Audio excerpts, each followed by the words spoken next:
국민의힘 의원과 함께하겠습니다. 어서 오세요. 네, 반갑습니다. 네, 반갑습니다. 이재명 민주당 대선 후보의 대법원 선고 얘기는 잠시 뒤에 해보도록 하고 어제 결정된 2강 얘기부터 좀 해보겠습니다. 네. 사자구도였다 보니까 결선으로 갈 거라는 예상들은 다들 했는데 김문수 한동훈 후보가 좀 진출을 한 거는 뭐 당내에서는 예상하신 분도 있고 좀 뭐 못했던 분도 계셨을 것 같아요. 네, 예상이 많이 엇갈렸습니다. 예, 네. 어떤 의미가 있는 걸까요? 두 사람의 결선 진출은. 일단은 그 경선 과정이 사실 누가 될지 몰라야 사실 재밌는 거거든요. 네. 근데 어제 그 결과는 대부분 예측이 서로 의원들 사이에서도 엇갈릴 정도로 이게 지금 좀 치열했던 경선이고요. 예. 또 그 두 분이 진출한 것에 대해서는 이제 탄핵을 찬성했느냐 반대했느냐 이것만 가지고 이제 보시는 분들이 많은데 기본적으로 두 분 다 장관을 지냈고 또 나름 그 대한민국에 대한 비전 제시를 예. 계속 해왔던 분들이기 때문에 그분들에 대한 종합적인 판단이 일단 있었다라고 보고요.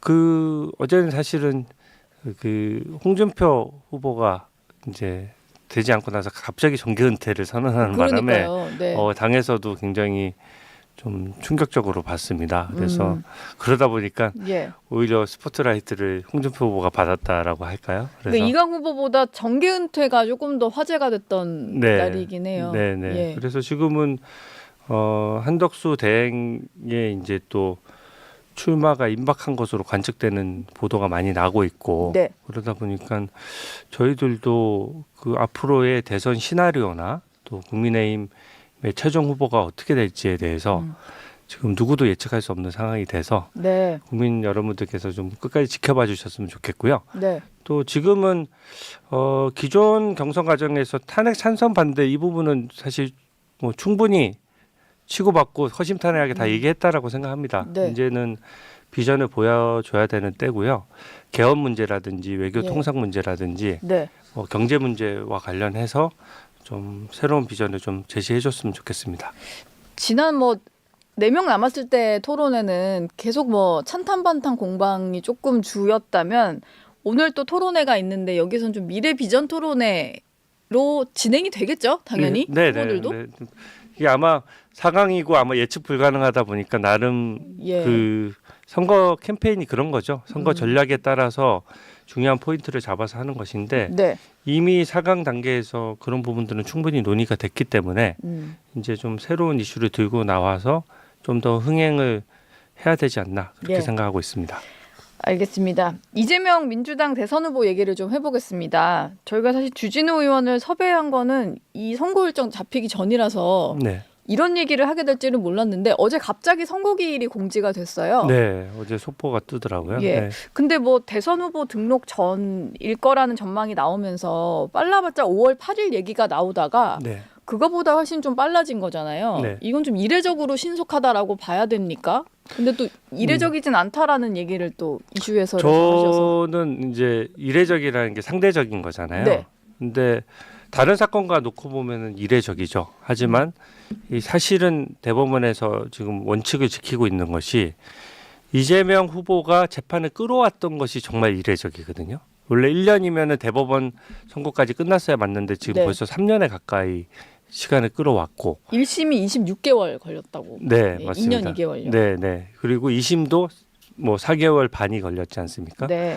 그러니까 이게 지금 그 앞단에 또 재판을 지연하는 수단 자체가 일반 국민들이 생각할 수 없는 수단들이 많이 동원이 됐습니다. 위헌법률 심판 제청이라든지 또 뭐 소송 서류를 여러 차례 계속 안 받고 피해 다닌다든지 네.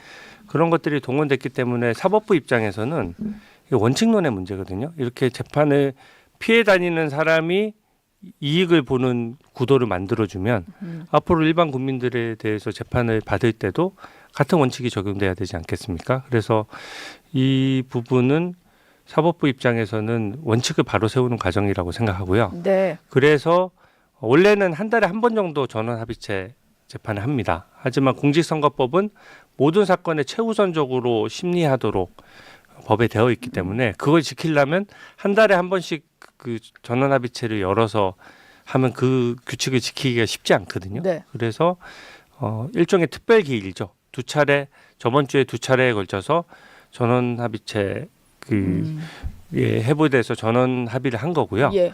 그러면 대법관이 12분이 이제 와서 각자 토의를 하고 마지막 기일에는 각자 이게 유죄인지 무죄인지 의견을 밝혔을 겁니다. 그러면 이미 대법관들 사이에서는 의견이 다 공유가 되어 있는 상태네요. 네, 맞습니다. 예. 근데 그렇다고 하더라도 이게 대법관 회의는 말 그대로 대법관만 들어가거든요. 네. 재판 연구관도 못 들어갑니다.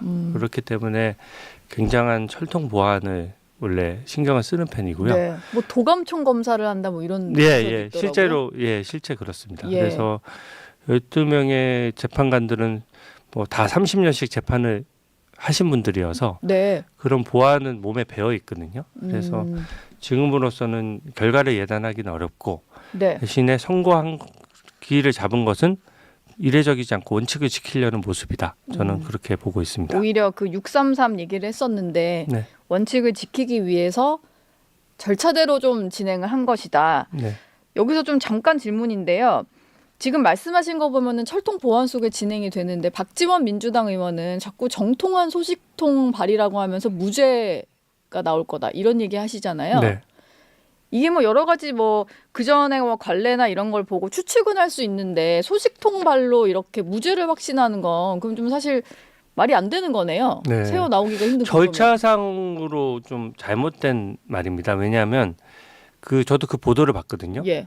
3주쯤 전에 정통한 소식통에 의해서 들었다 이건데 네. 대법관들이 다 모인 적이 없거든요. 그러니까 대법관들이 실제 늘 재판에 해오던 분들이 뭐 식사하면서 이걸 논의한다든지 이러지 않거든요. 그렇죠. 그러니까 네. 뭐 대법관들이 모여서 식사하는 경우도 아마 드물 겁니다. 그래서 12명의 재판관들이 국회의원이 표결하듯이 한 표 한 표 다 표결을 하고요. 그 표결 결과가 종합돼서 7명의 12명이니까 과반으로 결정을 하거든요. 예. 적어도 7명의 재판관이 같은 의견을 내야지 선고 기일이 잡히는 겁니다. 그렇기 때문에 결과는 지난주에 나온 것이거든요. 이미 지난주 어느 두 번째 한쪽으로. 기일에 네. 이제 결과가 나왔고 예. 그러면 제가 저번 주에 봤을 때 그 변론 기일을 열고 바로 다음 변론 기일을 잡지 않길래 혹시 한 번 정도 더 열거나 선고 기일을 잡을 걸로 저는 예측을 하고 있었거든요. 근데 네. 그 이유는 이게 그 변론 기일을 한 번 열 때마다 대법관들이 그냥 단순히 토론만 하는 게 아니라 재판 연구관들이 거기 지원을 합니다. 예. 그래서 사실상 판결문 비슷한 것들을 많이 만들어서 검토를 하기 때문에 자료를 놓고 네, 그래서 그 정도 두 번 정도 기일을 한 거면 굉장히 많이 한 것입니다. 예. 그래서 선고 기일이 바로 잡힌 것이고요. 선고 기일이 뭐 빨리 잡혀서 불리하다, 뭐 빨리 잡혔기 때문에 유리하다 이런 건 저는 없고 중립적인 이슈다 이렇게 중립적인 이슈다. 네.